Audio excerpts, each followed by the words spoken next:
Good evening, everybody, and welcome to Rushmoor People's First podcast. Tonight is our very first podcast, so we've got a very special guest, somebody that I've known for 2 years, probably the first political figure I've ever known or ever been involved with. He's a member of the local Reform Party. It's Trevor Lloyd-Jones, and he's going to chat and maybe give away a few secrets of the local Reform Party, and he's going to just introduce us to what's going to go on. Thanks, Jez. It's a great pleasure to be here. Well done for making this happen and bringing political debate, to our area. Yes, I'm the vice chair of Reform Aldershot branch. I was the general election candidate in 2024, committed reformer, and very busy. Yeah, of course, as we're going into the local elections coming up.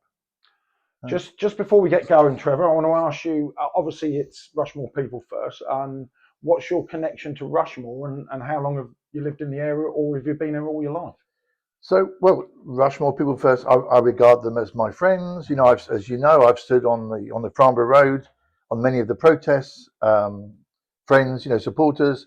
I've lived in the area from the age of 4. I live in Yateley, actually. I have a little business office in Farnborough. I've been, Hampshire boy, born and bred. Many years, many years. So a local man, that's what we want. We love the local people with a local story.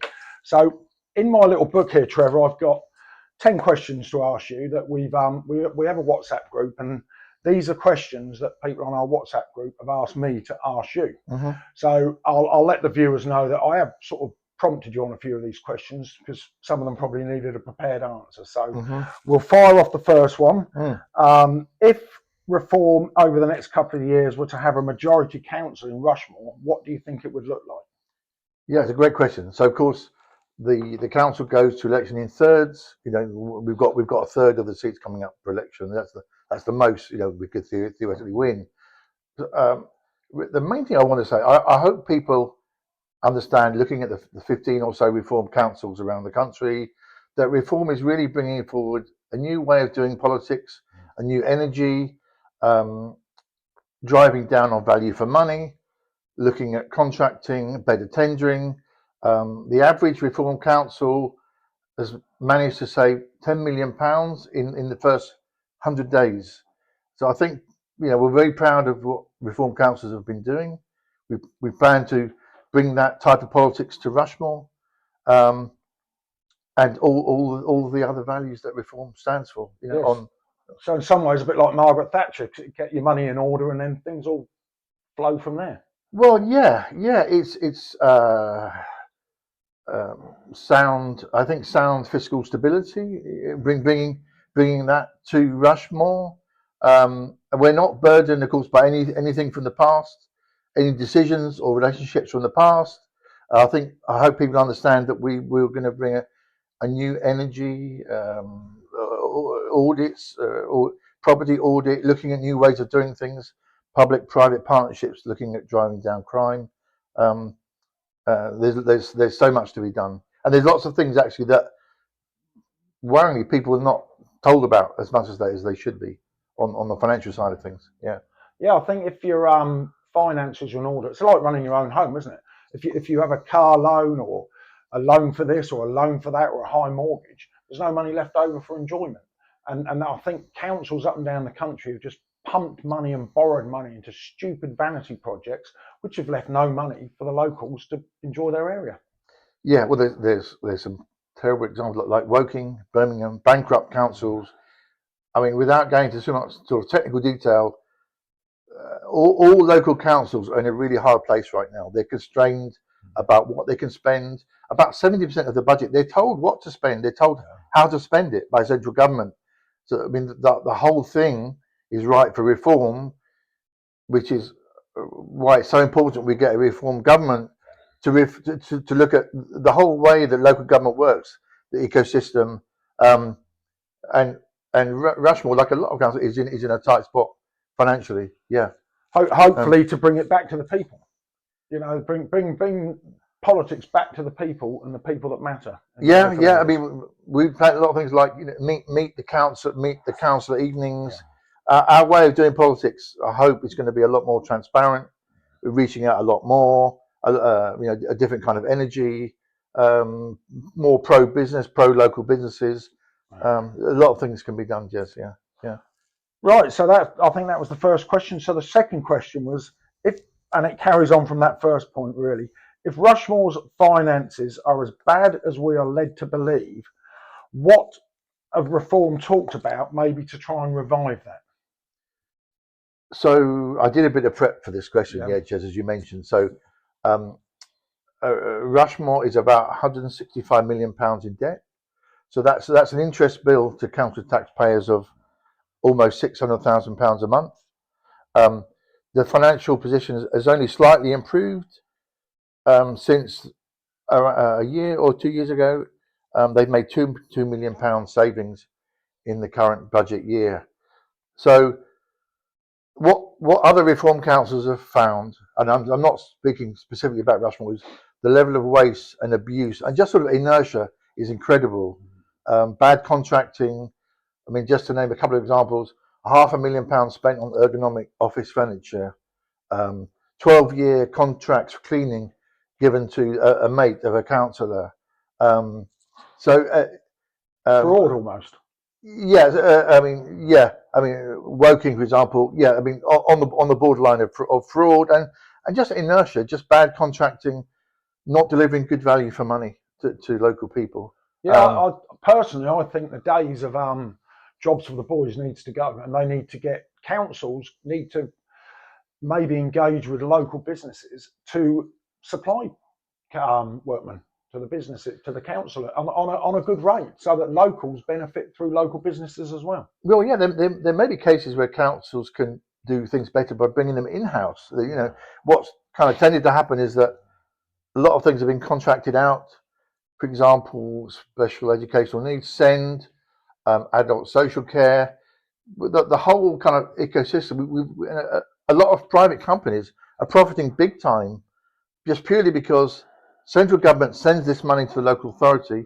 They're told to spend it in a certain way, and even the council doesn't have a lot of wiggle room to decide how it wants to deliver these kind of services, right? So, I hope that's answered your question. Maybe you need rebellious councillors to say to central government, no, we're not doing it that way. We're doing it for our people. Well, yeah, of course. So the problem for Labour and the Conservatives, of course, is they not only have they presided over all these problems locally, this is what's coming down nationally. You know, so they've really got no excuses. At least Reform are coming to it with a different take. Yeah. You know, a very sort of rigorous, financial way of looking at things. Yeah. Right. Now, this is probably quite an important question, and it's on the lips of many locally. So, and especially in our little local WhatsApp group. What is Reform's local campaign strategy? It seems to concern a lot of people locally that they haven't really seen or been engaged by Reform candidates yet.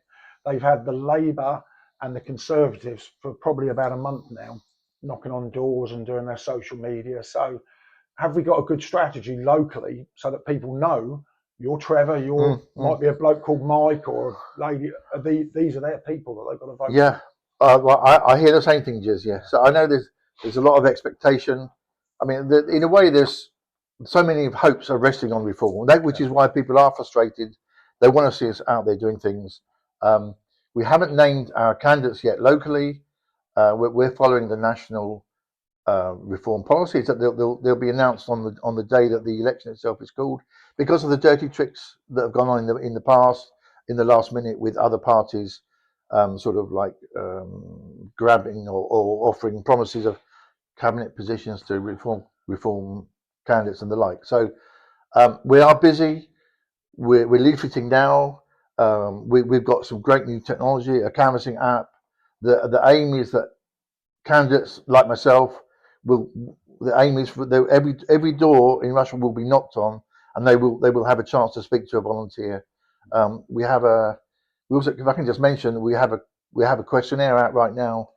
Anyone is welcome to go on it. It's on the Reform Aldershot Facebook page. Right. It's on my Facebook page. Any feedback or voting intention would be very welcome. Yeah, so people's concerns can go on there. Yeah, so we are busy. I understand people always want to see more. We're very committed. I'm personally very committed to working very hard for this election. But that's that. But the thing about the timing of the announcing the candidates, that's the reason for that. Yeah. So yeah, I understand it. I mean, I personally been attacked by horrible people like Hope Not Hate. I think you've even had a thing on Hope Not Hate. And so yeah, by maybe announcing massive swathes of candidates, it doesn't give these far left organisations time to start saying this bloke's this woman's that. Or, yeah. So but we do have great candidates. Yeah. We're standing candidates in every ward, an age range from 21 to 61, men, women, all different backgrounds, teachers, people from business like myself, big and small businesses, an ex-Labour councillor, an ex-Labour leader of a Labour council who's now moved into this area will be one of our candidates. So I'll just leave it. That's fantastic. I can't name them, but I'll just have to leave it like that. Yeah, no. People will look forward to that. So that's good. It's just not. It's a good mix of really strong candidates. Yeah, I mean, people just sort of imagine reform candidates to be all like my age, 60 plus, don't they? No, we're not. Wait and see, because we're not. Honestly, Yeah, no. I think people might be a little bit surprised. Yeah, and ethnically as well. Yeah. Right, now, what have we got here? This is probably a difficult one to answer. This is also one that I want you to answer, and it's probably one I'd have asked you myself. Will there be any move from Reform to cooperate with the local Tories to ensure Labour are defeated in Rushmoor, i.e. maybe like helping each other?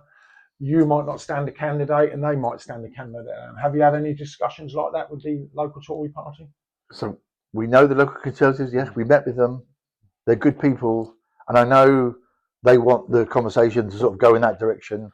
But my answer is that we can't do it. Reform nationally wouldn't. That is not our policy to do that.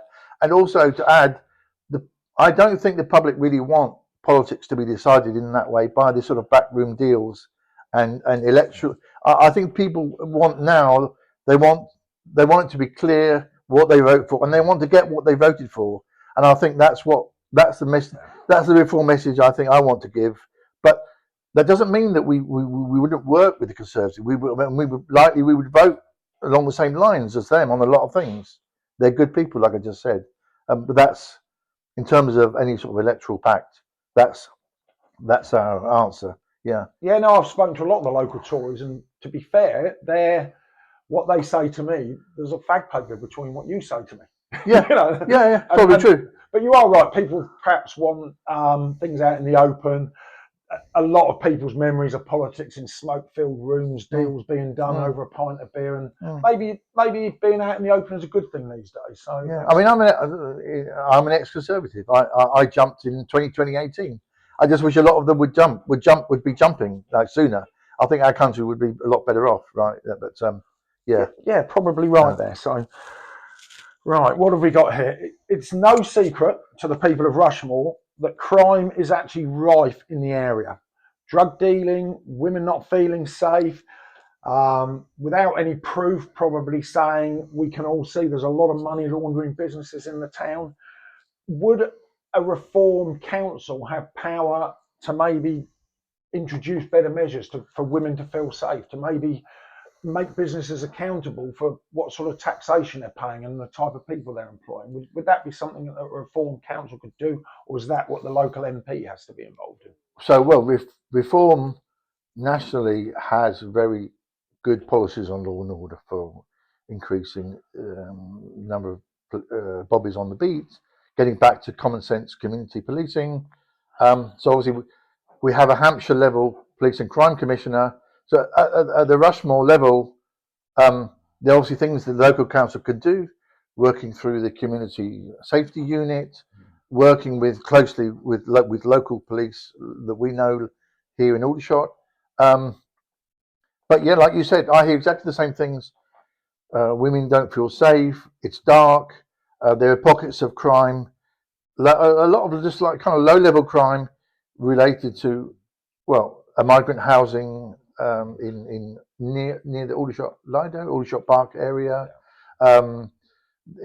We're helping in Helios Park in Minley. There's a mini crime wave of like car-related crime. I mean, literally like once a week they experience a car theft, number plate theft, attempted car theft. the police come and they sort of, to be fair to the police, they seem to have an issue with morale. I've had conversations with one serving police sergeant, another retired, very senior level police superintendent, that there's an issue with morale. There is an issue with woke policing and politicized policing. There's unhappiness about that. There's an influx of young, inexperienced police officers. There's a high turnover of police officers. So a lot of these things have to be dealt with at a Hampshire level. There's, I know they want to increase the numbers of police in Hampshire. That's the plan, but they're kind of swimming against the tide because of these other factors that I just mentioned. But Reform very much want to bring common sense policing and more safety in our community. Yeah. Because somebody like myself, I think I'm quite streetwise. I've been there and done a lot of things, and I can walk down Aldershot High Street and think he's up to no good. They're up to no good. That's a funny old deal going on. So if I was an elected official, the first job I'd have would be to have a team head off down the road and sort out that crime, because I think it's all that low level crime that blights people's lives, isn't it?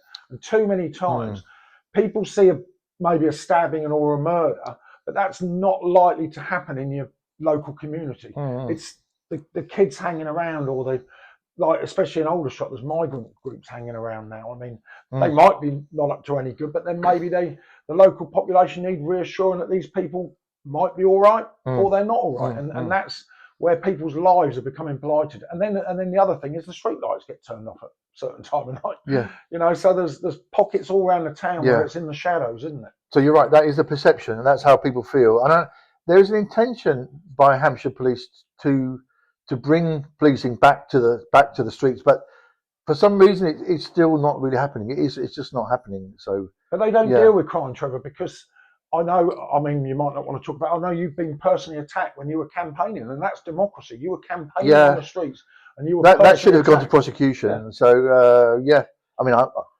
I mean, I met Hampshire Police. I met Donald Jones about that. So there are certain types of crimes that don't seem to go to prosecution. And if they don't go to prosecution, you don't get a deterrent effect, and you don't get that sort of law and order effect. And why that's not happening is kind of hard to pinpoint, actually. But Rushmoor should be doing more, I think. I mean, I've been a bit of a terror all my life. So even when I grew up in my little village on the Isle of Wight, if we were up to no good, one of the people in the village would have told my parents, order a local bobby. But there's none of that now. So you never moved to the next level of crime. And this is what's happening in this country, isn't it? The criminals are getting away with little things, like the people that attack you. We won't name them, but the ones that attack you, they've got away with that. So the next time they'll think, well, we can do that again. That's right, and the police agree with me. The police, but for some reason they can't bring it to prosecution, which is the strange part. Yeah. Well, let's hope that nationally Reform, if they get power, can sort that out and feed it. But you're right, because a lot of this comes down from the national level. Yeah, the mood. For example, the College of Policing, how to deal with that. A lot of it, the whole sort of mood comes down nationally, really. Yeah, around that. I mean, it's the two-tier policing. I mean, I've seen evidence of it myself. I can't really say because there's ongoing cases, but I've seen evidence of two-tier policing. So this must come from national government. So national government can alter it to say, we're going to stamp down on this. Yeah. So the Reform policy on all that sort of, I don't know, let's call it constitutional or cultural issues, or we've got into this situation of almost reverse sort of like racism, or so a lot of those quangos will come will be brought under ministers like the College of Policing or Ofcom, all those agencies that have kind of taken away a lot of things that governments used to do. They will be brought back under ministerial supervision. Yeah. So the reason being is to reinforce the powers of Parliament in dealing with you, not having a lot of quangos deciding things. And saving money then without all the crangos. Yeah. Another way of saving money. Right, the next question, I think you dealt with that one very well there, Trevor, actually, so that's sort of helped my mind a bit. So if people don't know, Rushmoor Council is going to be amalgamated with Basingstoke and Hart Council. So when these councils are going to be joined together, I think it's 3 years' time, isn't it? So Reform could, by that time, be the majority on the Rushmoor side of the council. I would be concerned as a Rushmoor resident that Hart Council and Basingstoke Council will ride roughshod over the Rushmoor area. Would you? I would hope that you would stand strong and make sure the correct funding comes into our areas. Have you even discussed that sort of thing, that when the councils are amalgamated, what it might look like for you? Well, yeah, we chatted about this briefly, didn't we, before we started. But yeah, so next year will be the first year of the shadow elections in effect. So it'll be in parallel to the existing Rushmoor elections, to the new unitary authority of Basingstoke and Deane, Hart, Rushmoor. But so many things are still uncertain. So the talks are still ongoing about, well, where will the council sit? Where will the jobs go? But obviously, I would say I will fight hard for jobs and representation for Rushmoor, because I mean, going back a step, Reform was not really in favour of this whole process. It's a very top-down devolution process that started. It came from Angela Rayner. Starmer. So there's two tracks. There's the mayor, there's the mayoral authority, and the new bigger unitary authorities. Will it really create value for money? We don't really think so. But right now, so much of it is uncertain, and it's so much uncertainty that local government could have just done without. And a lot of the cooperation between the district councils could have happened, and it was starting to happen. It could have been nurtured anyway without all this upheaval that we're now going through. So it'll be 2028, but it's the date that it will actually start. Yeah. So yeah, that's almost going to be like a couple of wasted years, really, isn't it? You could just get your feet under the table in Rushmoor, and then you've got to go to this unilateral council. Yeah. So we can only fight whatever elections are put in front of us. Yeah. But we've been against the process. There's no reform intention or plan to undo the process, but it's a lot of uncertainty and complications, and there were two tracks to it. It's a very top-down driven process coming from Labour that, quite honestly, local government could have done without. As this is another question that people have put to me. As I'm a local businessman, I've got two businesses. And it does feel like you're trying to help the community. I've had businesses over the years. I've probably employed upwards of 100 people in my lifetime. And the whole time, has not been too bad, but the last couple of years have been crippling for businesses. You're almost swimming against the tide. Every time you think you get to a situation where actually I might start making a bit of money myself, another thing comes in. They raise the minimum wage. They add national insurance. You've got to pay more pension pots.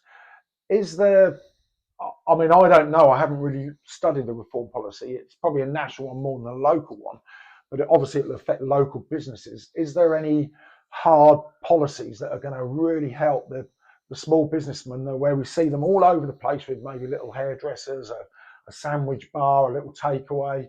It does seem that there must be some incentive or other things going on, that all the high streets are just filling up with foreign-owned businesses. What has happened to the British businessman? Where's he gone? Well, I noticed our high streets are slowly dying. Really, we all see it: potholes, empty shops. Yeah, I'm a small business owner, and I think I really understand how hard it is. So locally, there are only certain things a local authority can do. So the level of business rates is set. It comes down from government. I mean, that would be one thing that Labour could fix, but that even that is not going to change under the new mayoral authorities, right? And nationally, of course, right now we've got a government that's very unfriendly to business. Yeah, the reform going into the last election, Reform had very, very good policies for small businesses. Things like reducing the VAT threshold for registration for VAT, new business rate relief for small businesses. I don't know if this will be carried forward, but there was a plan for a 1% online sales tax on the big internet retailers, and then to take that money and use that to help support local shops and businesses in the community. But yeah, I mean, everybody feels it's true. We've got a national government that's incredibly unfriendly to pubs, local shops, hairdressers, contractors.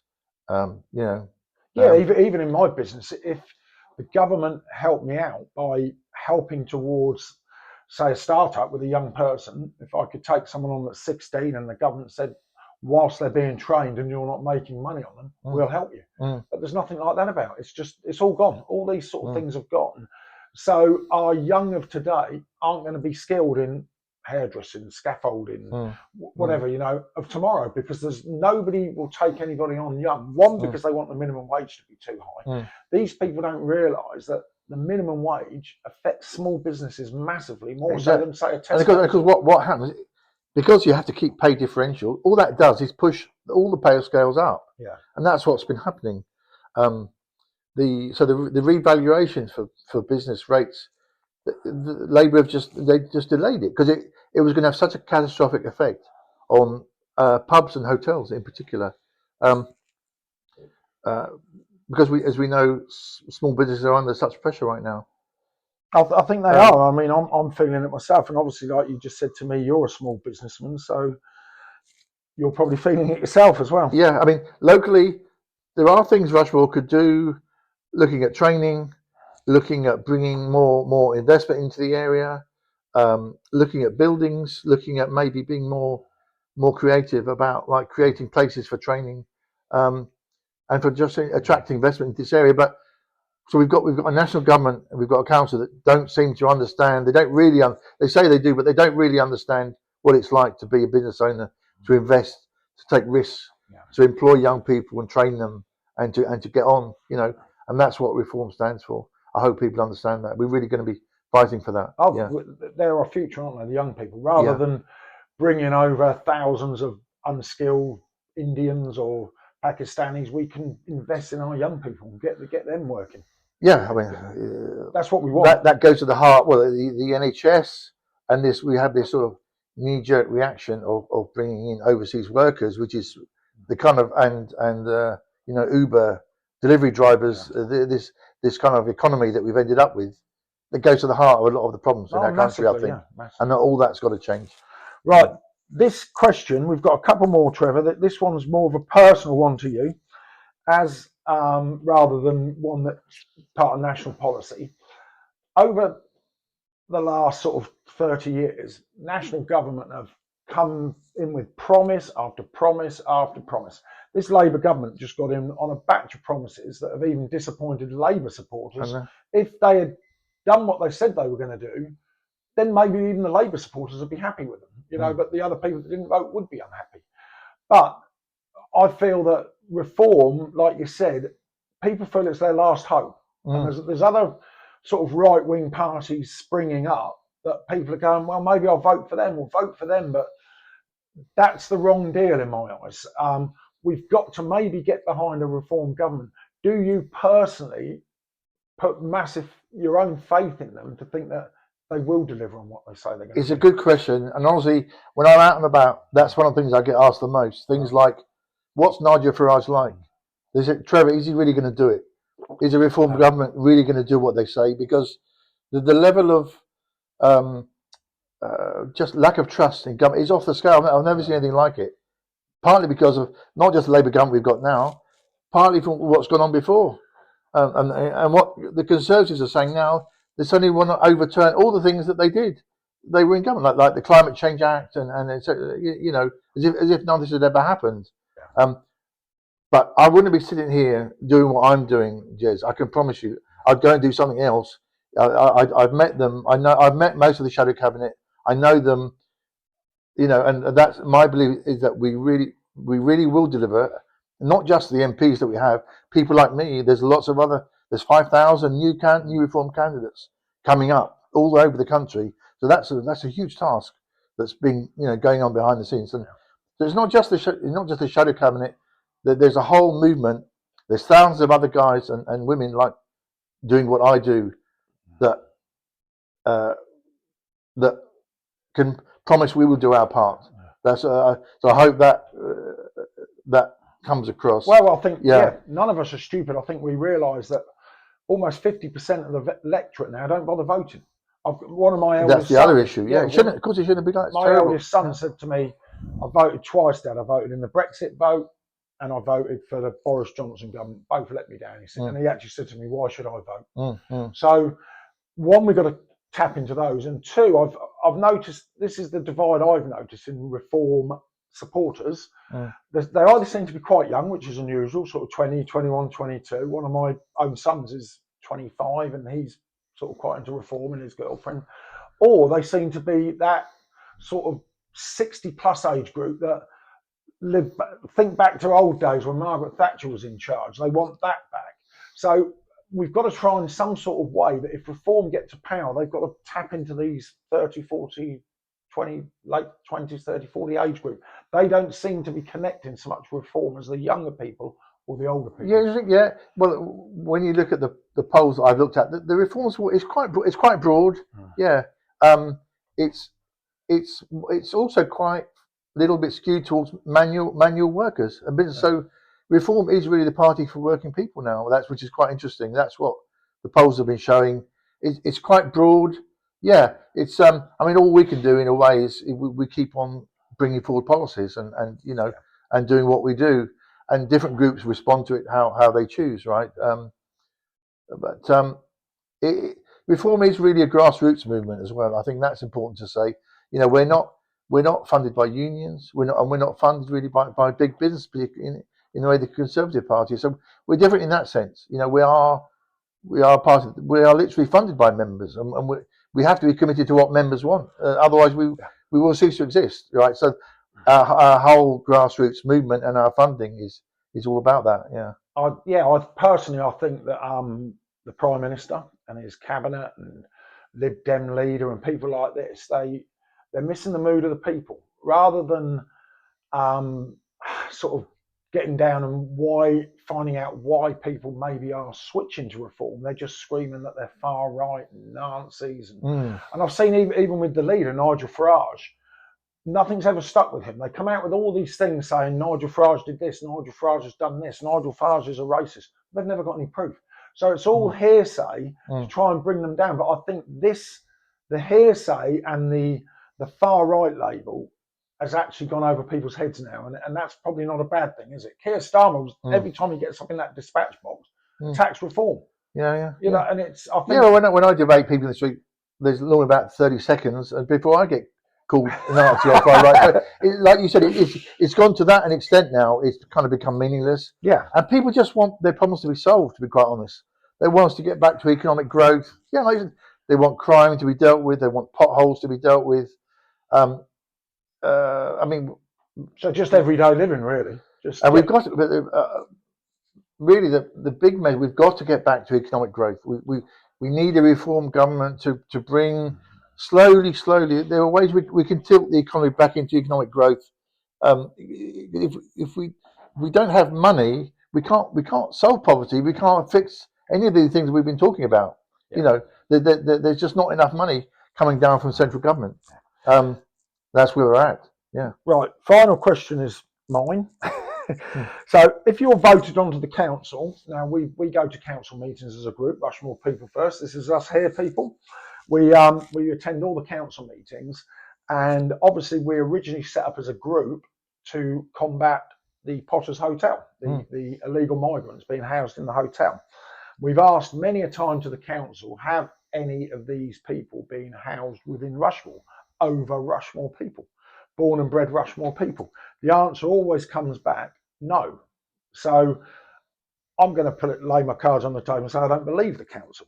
So if you took charge of the council, would you be able to have the power to remove people that have been housed that weren't born and bred Brits and house people that have been on the waiting list, say some people for 10 years? Is there any power in that to remove these people that shouldn't, in my eyes, be housed in a local house? Well, yeah. So there are in other reform councils there are planning contravention powers to force hotels to be brought back into use as hotels, not as hostels or all male hostels. Um, the plan and the policy is very much to visit Potters, to reform has a King's Counsel, a KC, standing by to deal with these cases. He works on a pro bono basis. Um, so but of course every property, every case is different. I think it's West Northamptonshire they managed to do it, but of course we'd have to take legal advice, but the intention would be for Potters not to be used to deprioritise local people for their housing needs. And it's not really about locally born. It's for everyone. It's for everyone that lives here. Everyone that lives here and pays council tax. We have about 200 registered homeless in Rushmoor. I've met some of them. It was tragic. Single mums living in a druggy hostel, like tragic cases. But we can't help that. We have to get back to helping those people and not deprioritising them. I've had it with my own daughter, Trevor. So I'm at the heart of that. And it's not. It has to be done in a legal way. I know you probably agree that's one of the biggest frustrations locally, is that why can't we help local people? But what's happening. There's a whole funding system so the funding for Potters, the funding for all the hotels comes down from the Home Office. It comes down from migrant housing funds, and there's literally so much money. The rent they pay is above market rate. So local councils have very little powers, and they certainly can't bid against that amount of money. They're literally, they're just outbidding the local property market. The Home Office are really going above the council. So there are things that we can do in Rushmoor Council to look at the legality of Potters, and if it would depend on the legal advice that we're given. But if it's legally possible, that's going to be our aim.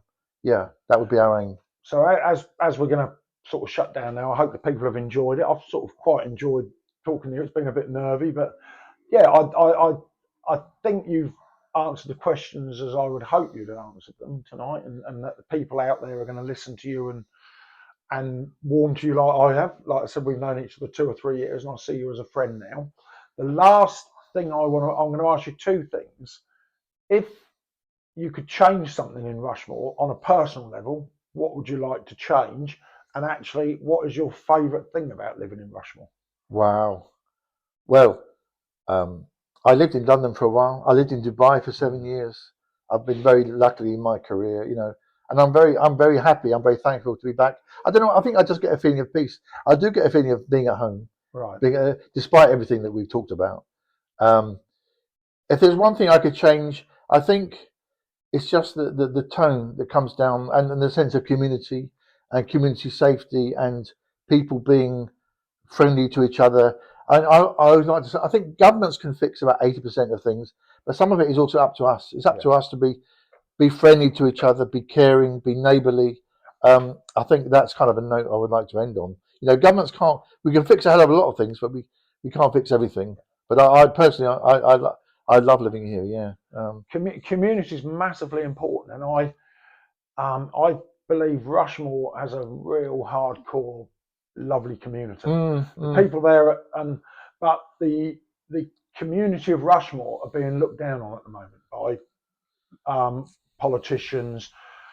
They just want to get on with their community how they knew it was. I know things never go back to how it was, but that community spirit needs to come out again, and it's there. It's there because I love loads of people in Rushmoor, but I feel that like you said, there's something not there at the moment. It's not right, but that's just an unhappiness spread across the country. I agree. I think a lot of it is down to just the sheer economics of what we're going through at the moment. The pain, it's hard to get a job. I think hopefully a reform government will just show over time we can get a bit of our confidence back. We can get a bit more money in our pocket And I think as a reform will start to deliver these things, I hope people will get that feeling back that we can be proud in our country and we can be proud of our area, and all those things that we just talked about. And I'd like to think if you take power in Rushmoor, you're not just sat there in your ivory tower. You will let the people know what's going on, because I think too many people have felt too distant from the council, and they're not feeling that you, Trevor, are part of their community, whereas you need to be part of their community as a council. Very much so, yeah. No, I mean, I'm not. I've stood before, but I'm not. I'm not a career politician. I'm just here for the community. Well, I hope you do become a career politician and you get your seat. Yeah. So closing up, everyone, it's Trevor's obviously going to be on the campaign trail soon. Look out for him, or get in touch with him on the local reform page or on your own Facebook page, Trevor Lloyd-Jones. Honestly, he's a great man. He's a good man, and he will always try and answer your questions truthfully. But thanks for listening to our first podcast, and I hope you've enjoyed it the same as we have. Thank you very much, Jez. Yep. Thanks for the opportunity. Thank you, Trevor. Thank you.